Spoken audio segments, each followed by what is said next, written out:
How would you describe Jim's directing style? I think he casts really well. He pretty much knows what he wants.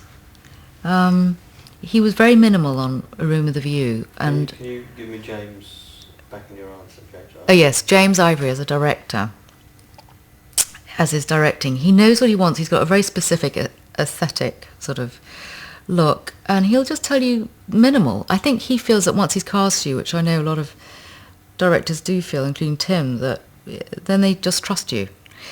I think when I was 18, since I didn't even trust myself, I found it quite difficult. And Jim was more monosyllabic. And I remember actually on Howard's End, he even turned to me and James Wilby, and said, like, don't you think I've gotten better? Because he'd felt that I think, had a complex about not being talkative enough to actors, or stroking us or whatever, or giving us, verbal stroking, I mean, but, giving us enough notes. But, and he's become much more sort of immediate with people.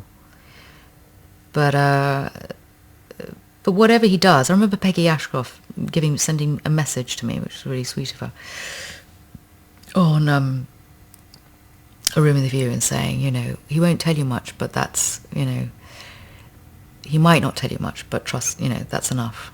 And it's so true that, frankly, nowadays, I just want, you don't necessarily need, you just want to have, you can often have too many notes and too much.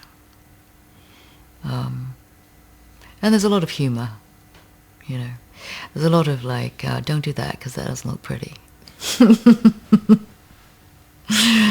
And don't sigh. Sighing's not good for you. And he doesn't like me crying either.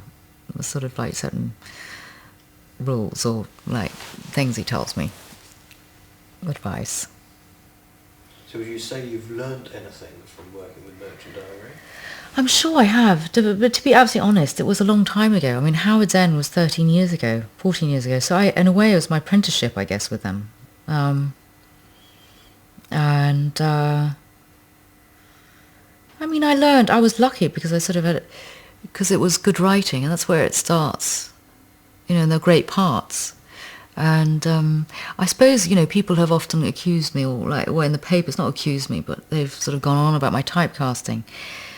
And in fact, it was me who typecast myself, because it was me who, chose to do these Forsters, and then I did another one, as we were saying earlier, Where Angels Fear to Tread. And I remember my agent saying, like, you can't do 2 Forsters back to back. This is getting absurd. I said, well, why not? Because, give me a better writer, or give me a script where there's a better woman's character. And they are terrific. So I had the benefit of working with really good, with great writing and characterization, and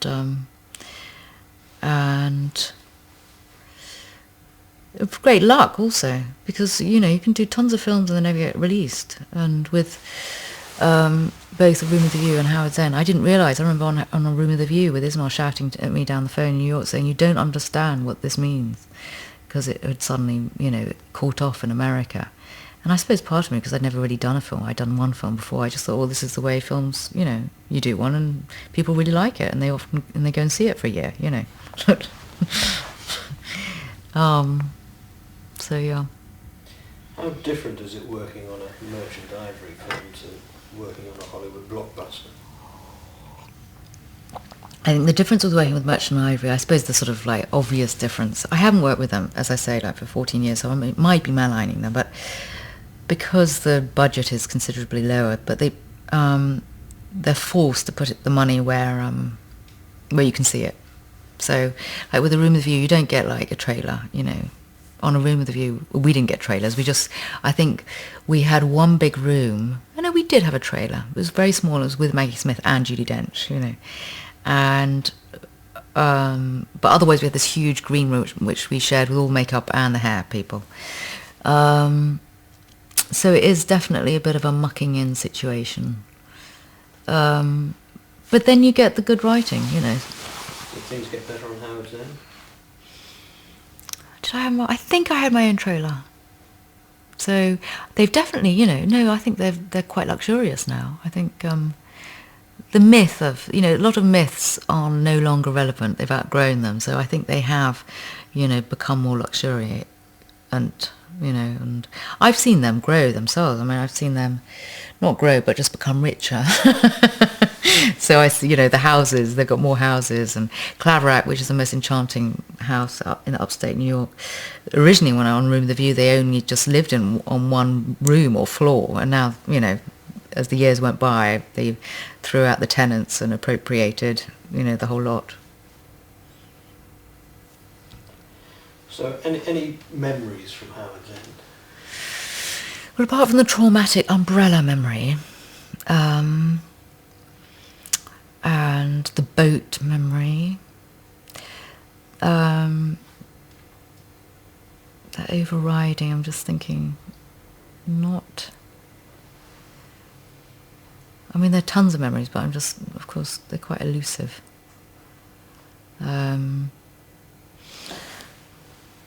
Just think.